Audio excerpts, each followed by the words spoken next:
네, 교재 186페이지 12강 보도록 하겠습니다. 자, 진도에 앞서서 전체 개요를 한번 살펴보고 들어갈게요. 자, 첫 번째 배울 개념은 물질의 생산과 소비에 대한 이야기입니다. 생산, 광합성, 우리 생산자라고 부르죠. 그래서 그 생산과 소비에 대한 이야기고요. 자, 생산자가 광합성하는 총 양을 총 생산량이라고 부릅니다. 자, 그리고 이것은 호흡량. 자, 이 생산자도 생명 활동에 에너지를 사용해야 되잖아. 그치? 그 에너지를 만들기 위해서 세포 호흡을 합니다. 이것을 호흡량이라고 하는 거예요. 자, 이 호흡량 더하기, 자, 순생산량으로 나타냅니다. 그러니까, 즉, 무슨 얘기야?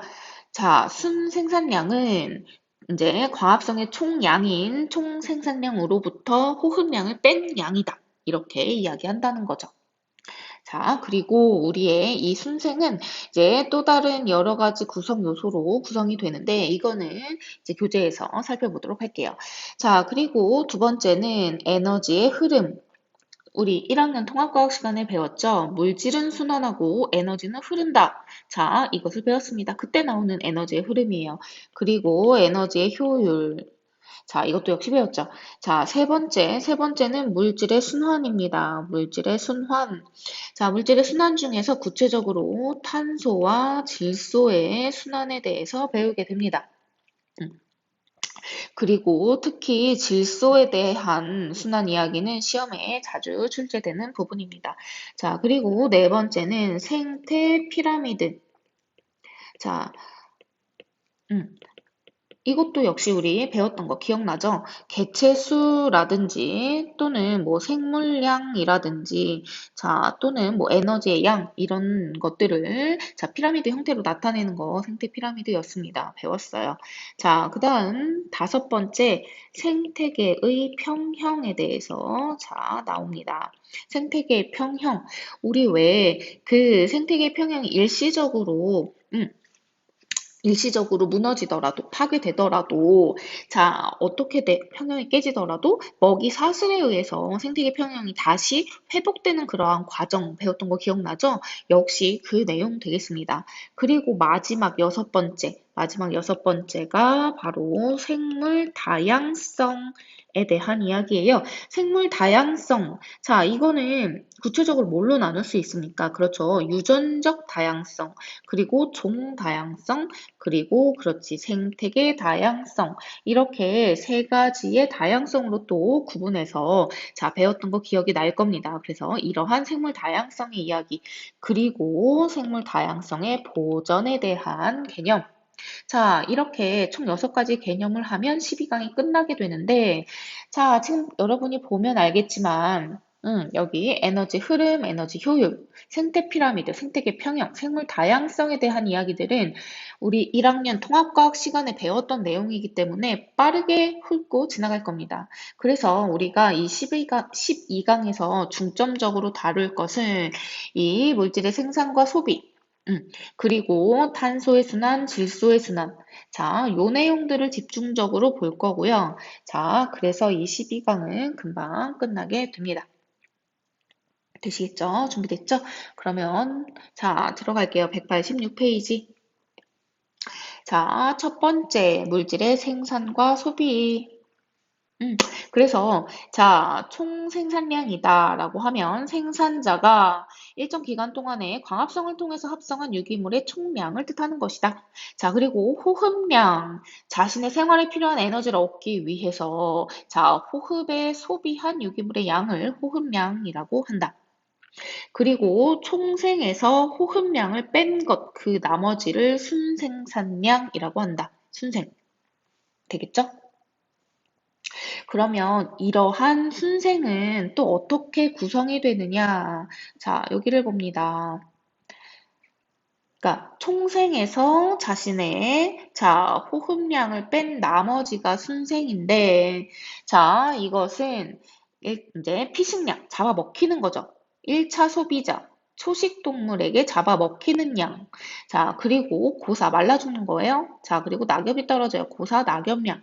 제외한 나머지가 생장량 되겠습니다. 어렵지는 않은데 기억하기가 조금 까다로울 수 있어요. 그죠? 근데 어쩔 수 없어요. 이게 시험에 자주 등장하기 때문에 여러분 기억을 해야 되겠습니다. 자, 이것은 식물에 대한 이야기고요. 그 다음에 자, 초식동물 1차 소비자가 되겠죠. 1차 소비자의 입장에서 또 이 에너지의 자, 구성분을 보게 되면 자, 이 식물의 입장에서는 잡아먹힌 거 피식량이었죠. 이 피식량이 초식동물의 입장에서는 잡아먹은 전체 양, 섭식량 되겠습니다. 먹은 양, 섭식량.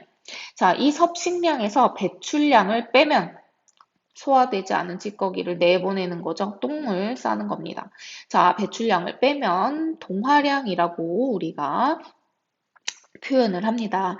자, 그래서 이 동화량 중에 자신의 역시 식물과 마찬가지로 자신의 생활에 필요한 에너지를 얻기 위해서, 그러니까 자기가 생명 활동에 필요한 에너지 얻기 위해서 호흡을 하겠지. 세포 호흡 얘기하는 거죠. 자, 호흡량.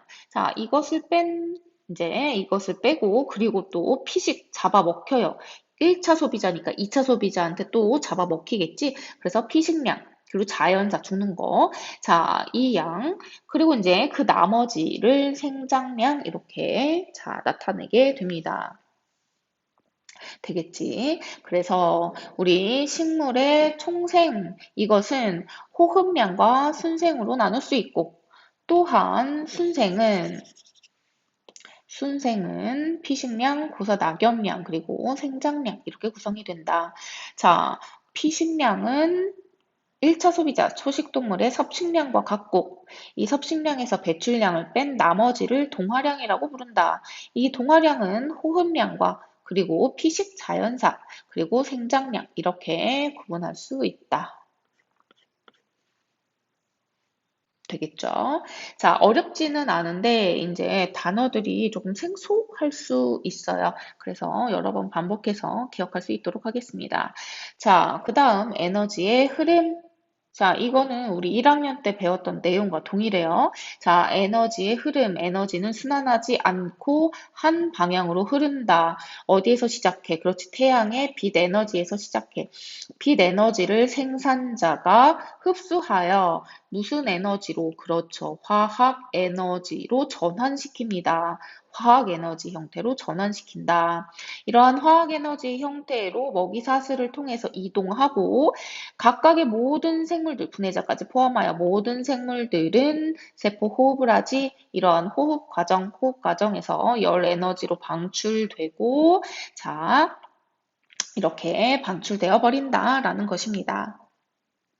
되겠죠? 그래서 생태계 내에서 에너지는 순환하지 않고 한 방향으로만 흐른다. 그래서 생태계가 유지되려면 어떻게 태양의 빛 에너지가 계속 유입되어야 한다. 되겠죠? 넘어갑니다. 자, 187페이지 에너지 효율, 전 영양 단계의 에너지 양 분의 현 영양 단계의 에너지 양으로 나타냈었습니다. 기억나죠? 그래서 1차 소비자의 에너지 효율은 어떻게 구해? 그렇지. 생산자의 에너지 양 분의 현 소비자니까 누구야? 그렇지. 1차 소비자의 에너지 양, 그리고 이제 곱하기 100 해서 퍼센트로 에너지 효율을 나타낸다. 기억날 겁니다. 자, 이러한 에너지 효율은 상위 영양 단계로 갈수록 증가하는 경향이 있더라. 그죠? 자, 이제 물질의 순환 들어가겠습니다. 물질의 순환은 탄소의 순환과 질소의 순환. 자, 두 가지를 배우는데, 탄소의 순환은 조금 더 간단하고요. 질소의 순환이 이제 조금 복잡합니다. 아까도 이야기했지만 질소의 순환 내용이 시험에 자주 출제되는 부분이에요. 그래서 더 주의해서 정리할 수 있도록 합니다. 됐나요? 자, 탄소의 순환 볼게요. 우리의 탄소는 자, 유기물의 기본 골격을 이루는 것이다. 그래서 유기물을 우리는 탄소 화합물이라고 한다라는 거 알 겁니다. 자, 이런 탄소는 대기 중에 CO2 형태로 주로 존재하고요. 그리고 물 속에서는 탄산수소 이온 형태로 존재하게 됩니다. 이 존재 형태도 기억을 하셔야 됩니다. 이렇게 존재를 하고, 자, 우리의 생산자가 광합성을 통해서 이 탄소들을 유기물로 합성하게 되죠. 맞습니까? 그렇죠. 자, 이러한 유기물은, 합성된 유기물은 먹이 사슬을 따라 이동하고요. 자, 그리고 이제 분해자에게로 이제 마지막으로 이동하게 되겠지. 그래서, 자, 이러한 이제 이동이 일어나게 되고, 자, 생산자, 소비자, 분해자, 모든 생명들은 이러한 유기물을 어떻게 해? 그치, 세포 호흡에 사용하지. 세포 호흡을 사용하면서 CO2로 분해가 됩니다. 그쵸? 자, 그래서 이 CO2는 다시 대기로 돌아간다.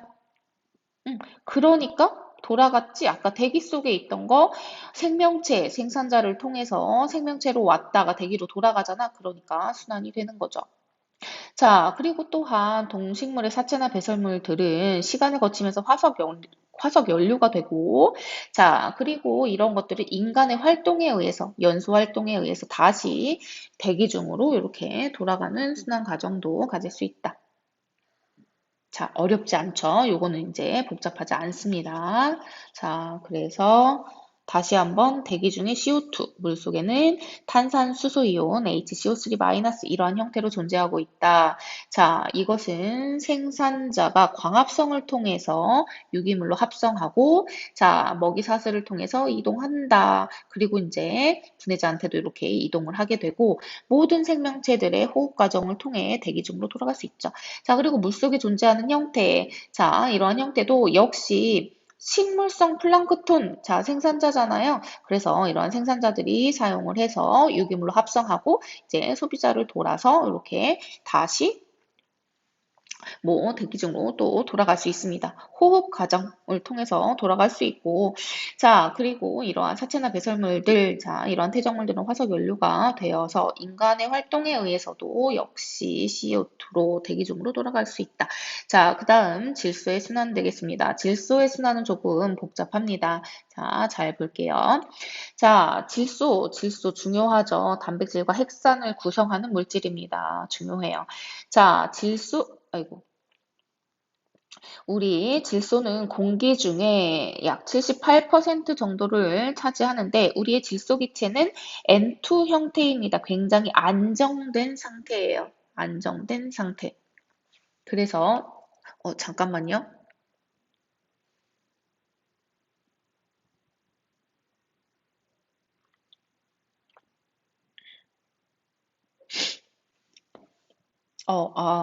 재채기가 나오려고 그랬는데 안 나와요. 자, 다시 N2 형태로 이제 공기 중에 이렇게 있는데 얘는 굉장히 안정된 형태입니다. 안정된 형태. 그래서 자, 우리의 생산자가 공기 중 N2를 직접 사용하지 못해요. 질소를 가지고 유기물을 합성하는 이러한 질소 동화 작용을 해야 하는데 공기 중 질소를 직접 사용하지 못해. 그래서 이러한 질소는 질소 고정이라고 하는 과정을 거쳐야 합니다. 질소 고정의 과정을 거쳐서 암모늄 이온이나 NH4 플러스 또는 질산 이온 NO3 형태가 되어야지 이것을 생산자가 질소 동화 작용에 사용할 수 있어요. 음, 그래서 이 공기 중 질소를 암모늄 이온이나 질산 이온으로 만드는 것을 바로 질소 고정이라고 하는 겁니다. 자, 이러한 질소 고정은 대체로 우리 토양 속에 질소 고정 세균들에 의해서 이루어지게 되고요. 이러한 질소 고정 세균에는 뿌리옥 박테리아나 또는 아조토박터 같은 것들이 있습니다. 뿌리혹 박테리아는 우리 상리공생할 때 등장했었죠. 오른쪽에 여기 정리가 되어 있는데 콩가식물과 상리공생하는 것이 뿌리혹 박테리아예요. 그래서 얘가 이제 콩가식물 뿌리에 혹에 이제 서식하면서 자 질소 고정을 해가지고 암모늄 이온을 만들고 이것을 콩가식물에 제공을 하는 거야. 그리고 상리공생이잖아. 콩가식물로부터는 유기물을 제공받는다. 그리고 서식처도 제공을 받는 거죠. 자, 다시. 그래서 이러한 질소 고정 세균에 의해서 자, 고정이 되는데 질소 고정 세균에 의해서 고정되는 형태는 바로 암모늄 이온 형태입니다. 음. 자, 그리고 아까 생산자가 이용할 수 있는 형태의 또 다른 하나는 질산이온이었잖아요. 그쵸? 질산이온. 자, 이러한 질산이온은 질소 고정 세균이 아니라 공기 중 질소가 공중 방전에 의해서 만들어지기도 하고, 또는 이 암모늄 이온을 가지고 질산화 세균이 작용하게 되면 질산이온이 또 만들어지기도 합니다. 음, 그래서 이 암모늄 이온이 질산화 세균에 의해서 질산이온으로 이렇게 바뀔 수 있고 또는 공중 방전에 의해서도 질산이온이 만들어질 수 있다. 과정이 조금 다르죠. 그죠? 자, 질산화 세균에 의해서 질산이온이 되는 것을 질산화 작용이라고 합니다. 되겠나요? 자, 그리고 그러니까 NH4 플러스를 가지고 NO3 마이너스 질산이온을 만드는 거 이건 이제 질산화 작용이라고 하는데 사실 이 과정에는 NO2 마이너스라고 하는 아질산이온을 거치는 과정이 이제 있습니다. 그래서 이렇게 아질산 이온으로 만드는 역할을 하는 것이 바로 여기에 있는 아질산균이고요. 자, 그리고 질산 이온으로 만드는 것은 질산균입니다. 그래서 아질산균은 여기에 작용하고 질산균은 이제 여기에 작용을 하는 거야. 그런데 이제 우리의 교육 과정에서는 이 과정은 이제 이렇게 생략을 하고 암모늄 이온으로부터 질산 이온이 만들어지는 거. 자, 요렇게 이제 기억하고 요렇게 이제 문제에 주로 등장합니다. 그래서 질산화 세균. 자, 그래서 얘네들 아질산균과 질산균 이것들을 모두 질산화 세균이라고 하는 거예요. 질산화 세균.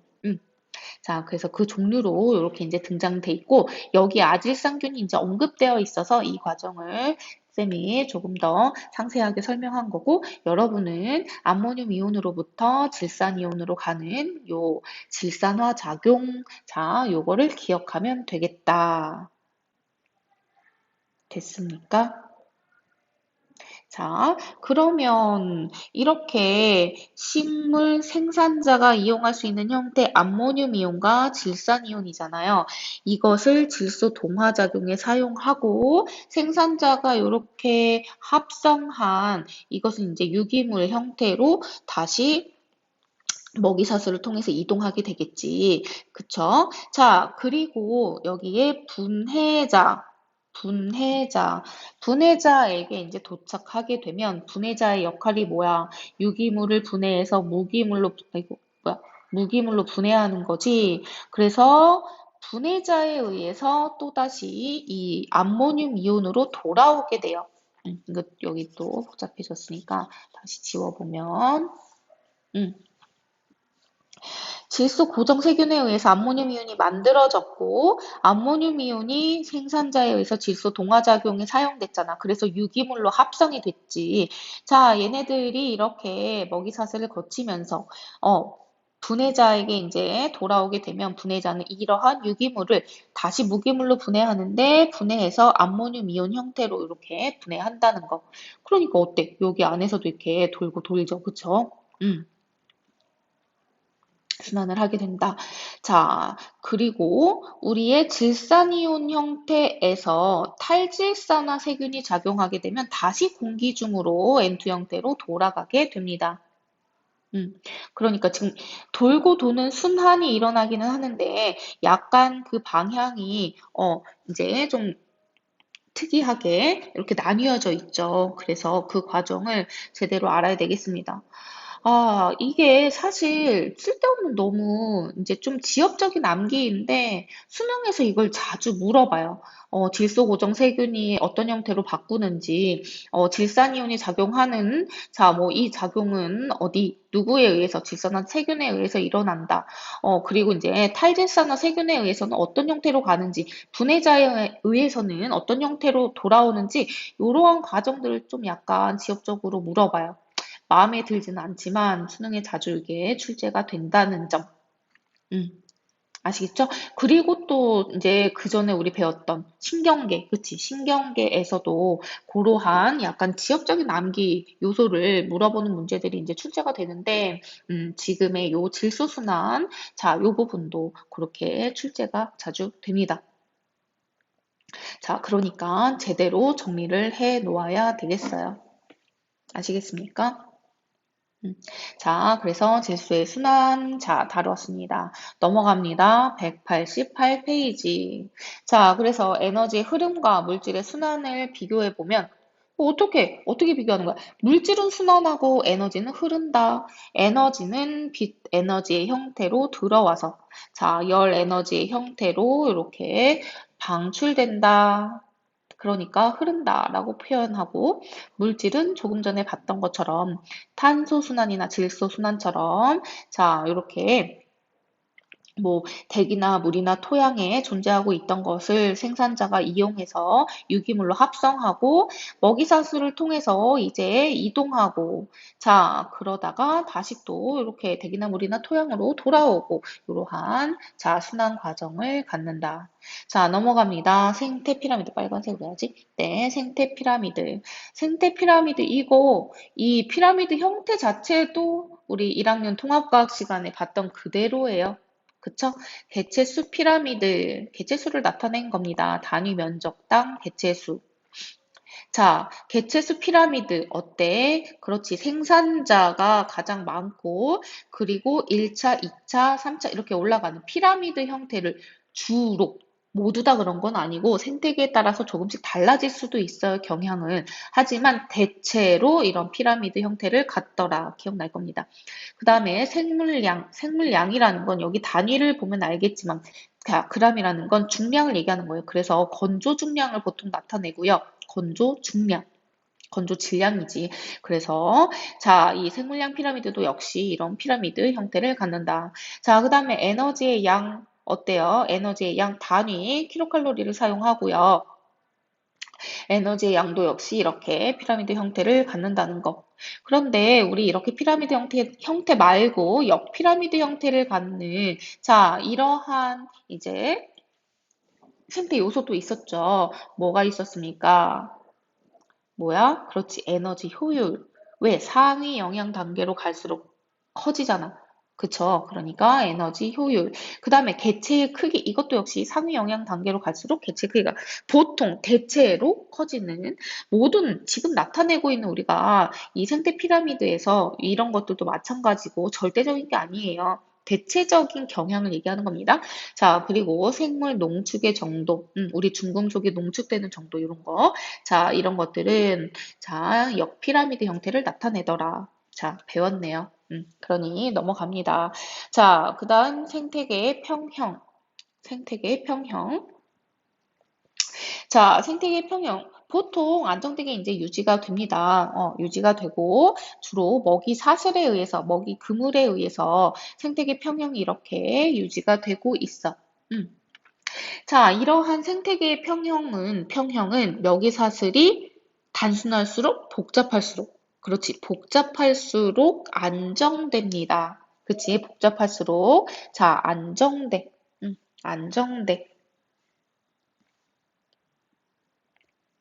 복잡할수록 안정되다. 복잡할수록 안정하다. 이거 뭐 우리 이제 배웠던 내용이니까 기억이 날 거예요. 자, 그리고 또한 이 생태계에서 우리의 물질의 순환과 에너지 흐름이 이제 생기잖아요. 이런 것들이 당연히 원활해야 평형을 유지할 수 있겠지. 자, 그다음 여기 생태계의 평형이 일시적으로 깨졌을 때 우리의 먹이사슬을 통해서 대체로 이렇게 회복이 된다. 아주 큰 파괴, 생태계 교란 이런 것이 아니라면 먹이사슬을 통해서 자연적으로 회복이 된다라는 거 이미 우리가 배웠었습니다. 그치? 그래서 이런 이제 평형 상태에 있었는데 일시적으로 지금 여기에 나와 있는 건 이제 무슨 피라미드야? 이제 개체수 피라미드로 이렇게 본다고 한다면, 자, 일시적으로 1차 소비자의 양이 증가한다. 그래서 생태계 평형이 깨진다. 자, 그렇게 되면 먹이 사슬의 자, 이동에 의해서 어떻게 돼? 먹이가 많아졌으니까 2차 소비자 역시 증가하게 되죠. 그리고 생산자의 입장에서는 얘네들이 많아져서 많이 잡아먹으니까 감소하게 되겠지. 자, 그리고 그 이후에는 먹이가 부족해졌으니까, 그리고 자기를 잡아먹는 놈들이 많으니까 1차 소비자는 다시 감소하게 되고, 음. 자, 이런 연쇄작용이 일어나는 거지. 자, 그래서 먹이가 감소했네? 그래서 2차 소비자 역시 감소하고, 그 다음에 잡아먹는 놈이 이제 감소했으니까 생산자는 다시 증가하고, 이러한 연쇄작용을 통해서 이 생태계 평형이 회복되는 이러한 과정, 기억이 날 겁니다. 자, 넘어가요. 189페이지. 자, 그래서 이렇게 먹이 사슬에 의해서 자연적으로 얘네들은 평형을 회복할 수 있는데, 당연히 그 생태계 평형이 너무 크게 깨지게 되면, 이것을 다시 회복할 수가 없겠죠. 그치? 그래서 생태계 전체가 뭐 파괴되는 이러한 자 일이 생길 수도 있습니다. 자 그렇게 되는 이제 원인에 뭐 천재지변이나 또는 인간의 활동 이런 것들이 이렇게 있을 수 있다. 그래서 생태계 평형이 이렇게 자 파괴되는 원인으로 작용할 수 있습니다. 되시겠죠? 자 여기 나와 있는 평형이 깨졌던 자, 실제, 데이터인데, 이 그래프 어때? 우리 통합과학 교재에 나왔던 그대로죠? 그죠? 그래서 인간이 늑대 사냥을 하면서 이렇게 평형이 깨졌었던, 자, 늑대 개체수가 급감하고, 그러면서 사슴 개체수가 증가하고, 그치, 급증하고, 그러면서 이 생산자가 이렇게 감소했었던, 생태계 평형이 깨졌었던, 자, 요런 인간의 활동에 의해서 생태계 평형이 깨졌었던, 자, 이러한 사례가 이렇게 그래프 데이터 형태로 우리 등장했었습니다. 그대로죠. 뭐가 그대로야? 통합과학 시간에 나왔던 그래프하고 그대로죠. 똑같죠. 자, 넘어가겠습니다. 생물 다양성. 생물의 다양성을 이야기하는 건데, 이 생물 다양성은, 자, 무엇으로 이제 우리가 표현할 수 있어? 유전적 다양성과 그리고 그렇죠. 종 다양성. 자, 그리고 생태계 다양성. 자, 이러한 다양성들을 포함하고 있는 거예요. 그죠? 유전적 다양성은 어때? 개체군 내에서 종 내에서 나타나는 다양성입니다. 맞아요. 그래서 이런 유전자의 변이로 개체들의 표현형이 다양한 것, 그치. 그것을 유전적 다양성이라고 해. 유전적 다양성이 높으면 어떤 이점이 있어? 그렇지. 환경이 변하더라도 멸종될 확률이 낮아지죠. 그래서 유전적 다양성이 높은 것이 중요합니다. 자, 그러면 유전적 다양성이 높으면 당연히 어디에도 영향을 미치겠어. 그렇지. 종다양성도 높아지는 거예요. 종다양성 어때? 이거 종의 다양성이잖아, 말 그대로. 그치? 생태계에서 종이 얼마나 다양하냐, 이 얘기였잖아요. 자, 그러니까 어떠한 종이 멸종될 확률이 낮아지면 그만큼 구성하는 종 다양성에 영향을 미치는 거죠. 맞아? 그래서 유전적 다양성이 높을수록 쉽게 멸종하지 않으니까 종 다양성이 이렇게 높은 것을 유지하는 데에 영향을 미칠 수 있다. 그러니까 다시 말하면 유전적 다양성이 높을수록 종 다양성이 높다. 되겠습니까? 자, 그럼 넘어갈게요. 190페이지. 190페이지. 자, 여기 유전적 다양성의 중요성. 자, 우리가 이제 먹는 바나나 같은 경우에는 씨를 없앤 품종이에요. 원래 야생 바나나는 씨가 있어. 당연히 번식해야 되잖아. 자, 근데 이제 우리가 먹기 좋도록 씨를 없앤 품종이야. 그래서 얘네들을 그냥 이제 줄기 일부를 잘라서 옮겨 심고 번식시켜. 그러면 생각해봐. 계속 부모와 유전적으로 동일한 자식들이 생기는 거야. 그치? 그러니까 유전적 다양성이 떨어지는 거야. 물론 그 과정 중에 돌연변이가 뭐 생길 수는 있지만, 우리 알고 있는 유성생식으로 생길 수 있는 유전적 다양성, 알고 있죠? 배웠죠? 그거는 확연하게 떨어지지. 그치. 그래서 유전적 다양성이 매우 낮기 때문에 이런 뭐 곰팡이 감염, 뭐 이제 곰팡이 감염의 일종이었던 파나마병, 이런 병이 있었는데 그러면서 이러한 이제 환경 변화잖아. 환경 변화에 굉장히 취약하면서 집단 폐사한 이러한 상황이 생겼던 거야. 그러니까 유전적 다양성이 낮으니까 멸종할 확률이 높아지는 거지. 그치? 멸종 위기에 처했던 이러한 이제 일이 있었어. 자, 그런데 이제 우리 야생 바나나 중에서 이 병에 내성 가진 유전자가 이제 있는 것을 우리가 알게 돼가지고, 다시 이제 이러한 바나나 산업에 이용을 하고 있는데, 지금 여기서 하고자 하는 얘기는 뭐냐? 유전적 다양성이 중요하다. 그러니까 유전적 다양성이 우리 인간에 의해서, 인간의 개입에 의해서 유전적 다양성을 굉장히 떨어뜨려 놓은 사례인데, 유전적 다양성이 이렇게 떨어지면서 아예 멸종할 그런 위기에 처했었던 그런 사례를 들어놓은 것입니다. 음, 그래서 다시 정리하면 유전적 다양성은 자, 환경 변화에서도 생존 가능성을 높이는데 다른 말로 멸종 가능성을 낮추는데 기여하다. 기여한다. 중요하다. 이런 얘기. 자, 그러면 종 다양성. 자, 우리 종 다양성 이야기할 때, 자, 여기 1군집, 2군집, 3군집 이렇게 서로 다른 군집이 있을 때 어떻게 비교했었어요? 종 다양성을? 그렇지. 종의 수가 많을수록 그리고 종의 비율이 어떨수록 고를수록 균등할수록 그치? 종의 비율이 균등할수록 고를수록 종 다양성이 높다라는 거 배웠었습니다. 기억날 거예요. 지금 여기 1, 2, 3 군집에서 따져보는 거, 요거는 이제 넘어갈게요. 그대로 우리 배웠던 그 내용입니다.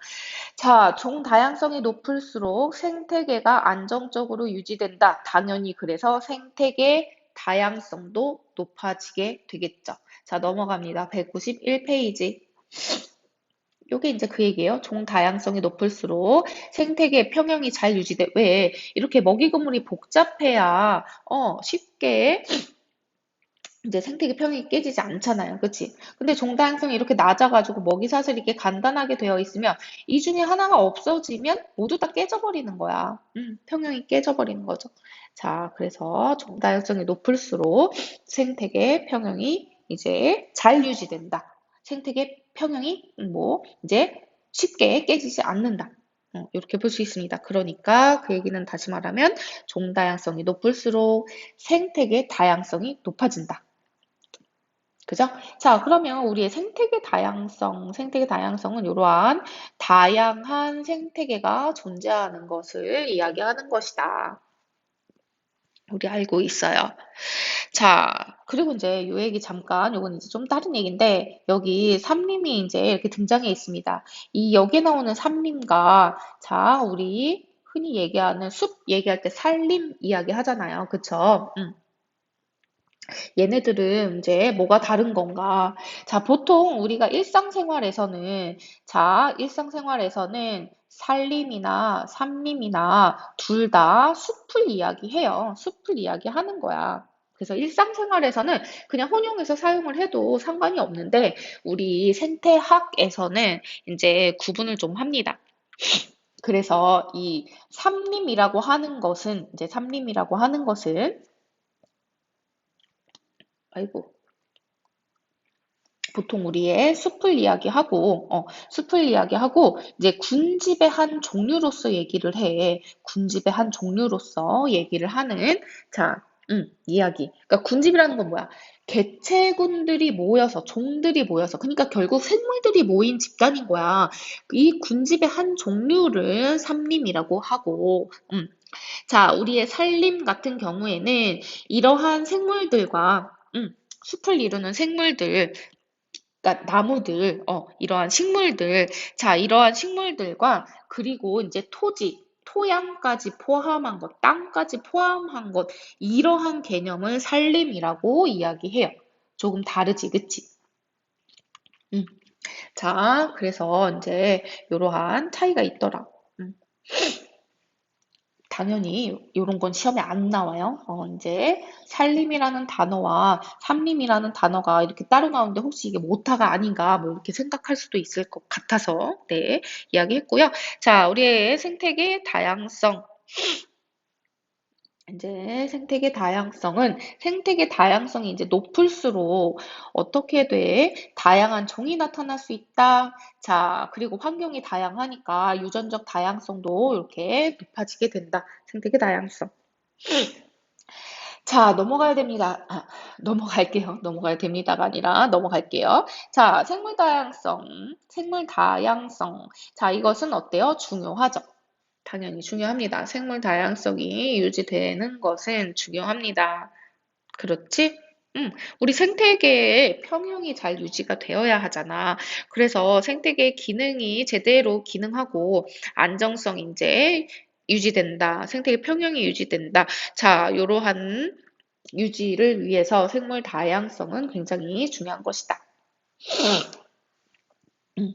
자, 그래서 우리 이제 생물들은 다양한 자원으로서 이용이 되더라. 자, 이 자원으로 이용되는 이 표 자체도 우리 1학년 통합과학 시간에 배웠었네요. 자, 각자 이렇게 읽어보도록 하겠습니다. 되시겠죠? 자, 넘어갈게요. 192페이지. 자, 우리 생물 다양성이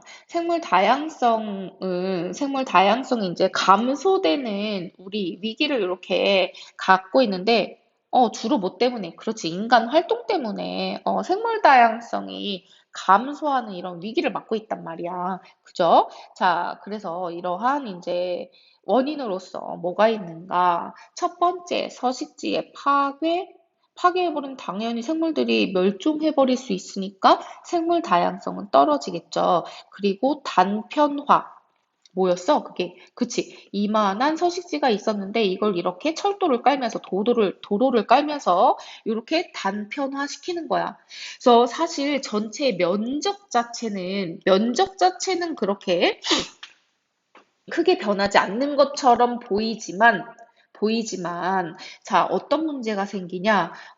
어떤 서식지의 내부에 서식하는 종류들과 그리고 이 가장자리에 서식하는 종류들이 다를 수 있는데, 단편화가 되면서 이렇게 가장자리가 많이 생겨버리는 거야. 그치? 그러니까 내부에 대한 면적은 훨씬 줄어들게 돼. 그래서 내부에 사는 종류들, 얘네들은 종 다양성이 확 떨어질 수 있다라는 것입니다. 개체수가 확 떨어질 수 있다. 멸종으로 그럼 이어지게 되겠죠. 단편화. 배웠던 내용이죠. 자, 요 그래프. 자, 서식지가 보존되는 면적과 그리고 처음에 있던 종에서 살아남은 종의 비율, 요거 따진 그래프를 보면 보존되는 면적이 100일 때 이제 살아남은 종의 비율을 100으로 이렇게 봤을 때 면적이 줄어들음에 따라서 자, 얘네들 그러니까 멸종률이지, 멸종하는 비율이 되겠지. 자, 그러니까 살아남은 종의 비율을 이렇게 나타냈으니까 얘네들이 얼만큼 멸종되었냐? 이것을 대변한다고 볼 수 있고, 자, 이때에 어때? 줄어드는 비율이 확 늘어나고 있어요. 그치. 멸종되는 비율이 확 늘어나고 있습니다. 그러니까 무슨 얘기냐면 보존되는 면적이 줄어들음에 따라서 살아남는 종의 비율이 확 떨어진다. 그러니까 보존되는 면적이 작을수록 살아남을 수 있는 종의 비율이 훨씬 작다는 거. 이 기울기가 점점 커지고 있다는 것을 여러분 볼 수 있습니다. 되겠죠? 자, 그 다음에 또 어떤 생물 다양성을 이제 위협하는 그런 감소 원인, 뭐가 또 있습니까? 불법 포획, 잡는 거. 자, 그리고 이것을 또 과도하게 잡는 것. 과도하게 잡는 게 남획이고, 그리고, 포획이 금지된 종을 포획하는 건 불법 포획이 되는 거고. 그러니까 포획은 잡는 거. 금지된 놈을 잡으면 불법 포획. 그리고 너무 과도하게 잡으면 남획. 이렇게 표현하는 거예요.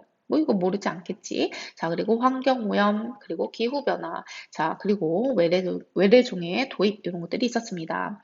자, 그래서 우리는 이러한 생물 다양성의 보전을 위해서 노력을 해야 하는데 이러한 보전 방안, 자, 개인적 수준, 사회적 수준, 국가적 수준, 국제적 수준의 실천 방안들이 있더라. 자, 각자 읽어보면 되겠어요. 되겠죠? 자, 그래서 여기까지 우리 12강의 진도를 마치도록 하겠고요. 자, 여러분 따로 이제 유전 단원의 문제와 그리고 여기 생태의 문제는 따로 숙제는 안 낸다고 했어요. 자기 페이스에 맞춰서 잘 풀도록 하겠습니다. 되겠죠? 네, 고생했습니다.